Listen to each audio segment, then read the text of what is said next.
everybody, just in another quick update video. I know I look rough because I feel rough. This is day 7/8, depending on how you would take the day, whether you include the day of surgery or the day after surgery. So it's day 7/8 and I'm still not doing good. I'm still on Oromorph, Solpadol. I've been to the doctors because they refused a house call. I was suffering a lot of pain the other day, and I also had soiled myself in the morning. Yeah, they ended up giving me some Luxie, even though I had diarrhea. She said I'm obviously constipated further up or something, to give me that to help me poop.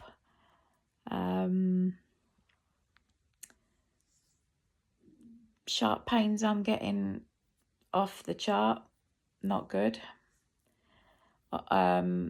If anybody's new and doesn't watch my channel, I have like a prolapse bladder. I also have kidney stones. So if you're watching this to get what your journey is going to be like, it's going to be completely different. Everybody's different. But because I've got kidney stones and a prolapse bladder, they didn't correct the prolapse bladder. And I'm struggling when I'm sitting. I feel like the prolapse is literally hanging out. So I'm sitting right now and it literally feels like it's hanging out my vagina, basically. And I keep getting like little stabbing pains. It's probably not, but you know, that's what it feels like. So it's not pleasant. I don't know what's going to happen with that. Also, the other day was just randomly taking my blood pressure and just me pulling the arm cuff around my arm, pulled a muscle on my left side where I've got two of my cuts. So that wasn't good. So that's still giving me jip. I'm just a nervous wreck because as soon as I get that sharp pain, my heart rate, and I'm not joking, goes through the roof. I get severely hot and that's it. It's like blind panic. I literally don't know how I've not had a heart attack, because the pain on a scale of 1 to 10 is way past 10 when I get that sharp pain. It's horrendous. Absolutely horrendous. As I said, I left hospital. There was no instructions on how to take my medicines and whatnot. So I was asking the doctor while I was there. Really, she said I should be coming, like literally now it's been a week, not on the Oromorph anymore. And maybe just on the Cocodamol and whatever, because a lot of people are doing a lot better. No, I'm still on the Oromorph. So she said another week. Not that she would allow it for another week. If I need to take it another week, I'm bloody taking it another week. I don't care. She's not in my body. Do you know what I mean? So I'll take it if I need it, obviously, and I have been. I'm not taking it like constantly, you know, like every 4 hours or anything. I'm taking it when I need it. Yesterday I needed it the once. The day before that I managed it up until I thought, this is great. I actually feel not too bad. Until I went and done my blood pressure, and because I pulled the cuff, like the strain of me just pulling my cuff around my arm, the pulling made that sharp pain on my side. So that set off my anxiety and blah, blah, blah. So, and then I needed the Oromorph. Today I've already had it twice. I got up this morning and I was like, right, come on, I need to move about a bit. I've been in my bed a lot, kind of like semi-propped up, so I don't think I've done my core muscles any favours by kind of laying semi-back, if you know what I mean, all week, rather than trying to get, obviously if you're in hospital, then make you get up, don't they, and sit in a chair. And as much as that horrible is, it's obviously probably good because, you know, everything's sitting in the position it's meant to sit in and it's still helping your core muscles. So I was laying kind of obviously on the bed and then sinking down. So I've not done myself. So today when I got up, I'm very, very weak. My muscles feel weaker than usual. I've been getting very, very lightheaded the past few days. Even though I'm eating okay. So, yeah, we'll see what's going on with that. If I'm still lightheaded by Monday, maybe get another doctor's appointment just to check maybe my blood levels or something. I don't know. Or whether it's just, I don't know if it's just a normal thing because I'm in the house and obviously laying down a lot and sitting down a lot. Being lightheaded is normal. I've got bed sores on my buttocks. that were just dry skin. Because I've gone through the menopause for 2 years before this, before the hysterectomy. Obviously, you lose a lot of cellulite, and a lot of kind of like fat, but more cellulite. So obviously, I don't have a very loose, saggy bum. I've got a bum, but it's not as nice and plump as it was when I was 21, obviously. So when I'm laying on a flat bed, even though it's a mattress, it's kind of pulling on like loose skin. So if you can imagine like a balloon as it deflates and it's kind of like wrinkled and it's a little bit saggy. So if you're sitting that on the mattress, kind of at an angle, it's pulling it and wrinkling it. So I've got kind of like scabs basically, like if you fall and scrape your knee like that on my buttocks now. So that's not good, and I can't obviously lay on my sides yet. So I haven't attempted it. Don't want to attempt it. I'm definitely not ready for that yet. Well, no, definitely not ready to attempt that yet. So at the moment, I'm sitting on my sofa, very much propped up at the back to support my back. Because I think on my bed, even though I'm lying back, I still don't feel like I'm supported properly. I've not been very comfy. So I'm moving my left leg a lot. It's badly cramped. It keeps going numb. It's bloody annoying. I have had it before. It's not a new thing.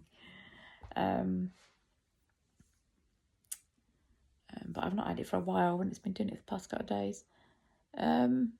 What was I saying?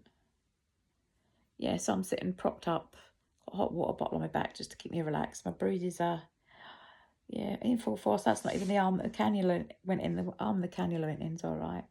One of my hands kind of all right. This is the attempts that they done. So this is a week on, and it's still, sorry, it's like, the picture's a bit grainy. I'm in the dark because George has been out for about an hour. He's gone out to do what he needs to do.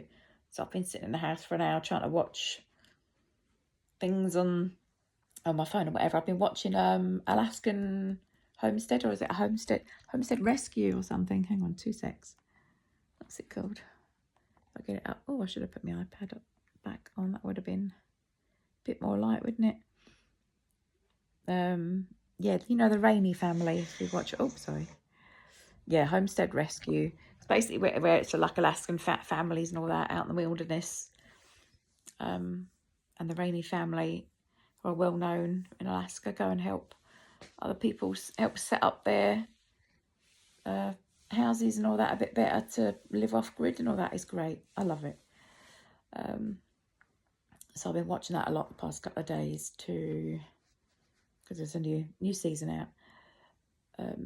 So I'm watching the new season, and I'll probably go back and watch some of the old seasons just to keep me going for a little bit longer.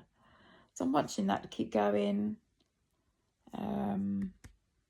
Yeah, I don't know what else there is to update you on. Oh, I was giving Laxo something basically to help me poop. So you can take between 1 and 8 sachets a day. I was like, 8? It's like drain cleaning fluid. It's meant to work within 6 hours. So I had 1. That was yesterday. And I wasn't, because it's like when you make it up, honestly, it's like thick water. It is bloody vile. It's not the worst. I think cysto something, the stuff you take for cystitis is way worse. Oh my God, I used to be so sick. But this is like, it's like thick water. I can't, it's just like really watery, warm, clear jelly is all I could describe it as. But it worked this morning. I didn't go for she wants me to go for like a good poop. Because I just had the one. I thought, I'm in too much pain for my bowels to be giving me explosive diarrhea and trying to get out of it. No, I can't, my anxiety, no. So I had a normal poop today. So a poop's a poop, so, tick. Just because my anxiety and with George not in today for a little bit, for over an hour, or I don't know how long he's going to be now. I'm going to take another 1 tomorrow, especially while I'm on the Oromorph, just to at least keep me going. And, so that's kind of the update. I'm still in the mindset of, if I knew then what I know now, would I be going through it? No. Again, this is just my journey and my opinion on it. It could be 2 months down the line, 6 months down the line, I change my mind. It could be, yes, I'm glad I did it. It was hard, but I'm glad I did it. at the moment, no. If I knew what I was going through to go through now, I knew it was going to be hard. I'm not stupid. I've had operations before. I've had my gallbladder removed and I've had a C-section. They were a breeze compared to this. So, yeah, if I knew then what I know now, no, I would not. I would have rather have just carried on the way I was living and just making do. And just making do. But it's done. I've got to go through it. And as I said, I'm only a week in. So, and if any of you have had a hysterectomy already and can offer me still any more tips, hints and advice, it's what I'm going through all perfectly normal. I'm crying a lot. And that's not a hormonal thing, because I said I've been menopausal for 2 years, and it's just the sheer exhaustion of I'm not getting, you're not getting a break from, because I suffer with chronic pain. I've got fibromyalgia as well, arthritis, as well as the kidney stones and dizziness, divicular disease, and I suffer with dizziness. I just said that. Do you know what I mean? So I don't get a break from that anyway, let alone this on top. So I'm just mentally as well as the physically exhausted. So I know it's normal for me to be crying, but oh my God, I'm bloody sick of it. I'm like, come on to hell. And it's, as soon as I get that sharp pain, that's it. Your mind takes you to the bad place. You're done. Do you know what I mean? You're done. And I know that's a normal response for me, but oh my God, and my heart rate, it's been a hell of a ride. And I want to get off. So, yeah, I want to get off. I'm a little better at moving about, I think. Yeah, but just a lot of this lightheadedness and whatever. But as I said, I think maybe because of being in bed so much the past week and only just starting to eat little bits properly now, it's all going to take time, isn't it? So that's my update for day 7, 8. As I said, I'm not too sure what else I need to add in. I know to myself, I was like, they really need to. I've definitely got PTSD from the way they treated me in the hospital and threw me out basically the first day. I've definitely got trauma from that. There was no instructions, on what to do when you get home. Like, they should set out specific, like, everybody should absolutely sit up. If you're in bed, sit up in a chair for, 1 hour a day and build it up. There should be instructions better for women rather than go and get on with it. Rest when you can, get up when you can. No, we need to know if we're resting all day. Is it safe to rest all day every day? Or do we need to get up? How many hours should we be sitting in a chair before it's too much? Do you know what I mean? And that kind of thing. I wasn't sent home with instructions on the medicines I've got already. Are they okay to take with anything else? And do you know what I mean? It's like, how long should I be on them for before a case of, right, they need to be reduced, because if you're still on them at that high rate, that's not good. Something must be going on. It's just a lot of scary shit. There should be more. I said I literally just got packed out the hospital. They didn't care. Absolutely didn't care. It was disgusting. Yeah, I've had a lot of cuff pain.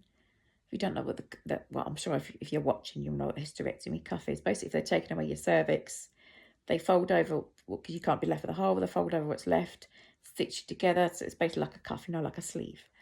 I'm getting pins and needles in this leg. Sitting down like this isn't good. And yeah, so having that pain on the inside is very weird, because obviously it's like jaggy pain. It's basically like, stitches on the inside. I can feel them. It comes and goes. It's not agony, but it is painful and it's scary, because it's like, what the hell? Because I was fine for a week, or almost a week, and then that started a couple of days ago. The doctor says not to worry about it. If I was getting that pain and then, like fresh bleeding or even like a lot of bleeding, then that'd be a worry. But because I'm not, she's not that worried about it. It's just obviously me maybe starting to move about more and things like that. So if you've had a hysterectomy and you're watching this, please tell me how you went, as what I'm talking about normal, not normal, or any other hints and tips and things like that. But yeah, so this is day 7, 8 of my hysterectomy journey. As I said, everybody's completely different because everybody's got their own health issues and blah blah blah. I mean, there's thousands that I've watched, and everybody at this stage, they're up and about and doing things, and I'm not. You know what I mean? So, and I'm sure I'm not the only one. I'm sure, as I said, I did speak to Lexi the other day, and she said she was on Oromorph for the first week, and then she was able to come off it, but was still on other painkillers for the month after. So that made me feel a bit better that it wasn't just a case of, because I did watch a few of her videos and she was up a lot, but not doing a lot, if you know. It's hard to tell because you only see me sitting here. You're not same with her. You're not seeing somebody in the 24 hours, if you know what I mean. So I'm wanting to have a shower today because I've not had one for 2 days. So when George is back, I'm going to attempt having a shower again because he still needs to help me because I've got a step-in bath. So I know that's going to be hard. And I'm probably going to get a sharp pain. That's probably going to set off my anxiety. I'm probably going to cry again. And I'm going to have to take more morphine. But then when I rest, I'll be okay. It's like, it's just done with it, just to have a bloody wash. Do you know what I mean? Because I've still got plasters on a few of my cuts and I need to get them soaked off. Because otherwise the stitches underneath aren't going to be dissolving when I do get showers. So yeah. So that's, sorry if I'm rubbing my head in that. It's an anxiety thing. I'm just a big ball of anxiety at the moment. I do okay for a little bit and then I'm anxious anyway. And just all this has just made it worse. Yeah. It's not good. It's not good. I'm sure I'll get there, but the journey is fucking hard. Yeah. Anyway, I shall love yous and leave yous. If you've got any questions for me, leave them in the comments below. Thank you to my regular commenters, especially my best friend Suzanne. I mean, crying for bloody all sorts.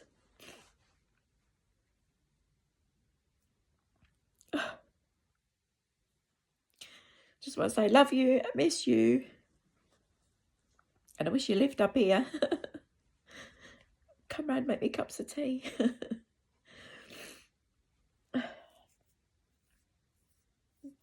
And thank you to everybody else that's left me little comments. I do appreciate them. I do read them all. But if I'm not replying back, I will eventually. Just headspace at the minute. You know, a lot of people with anxiety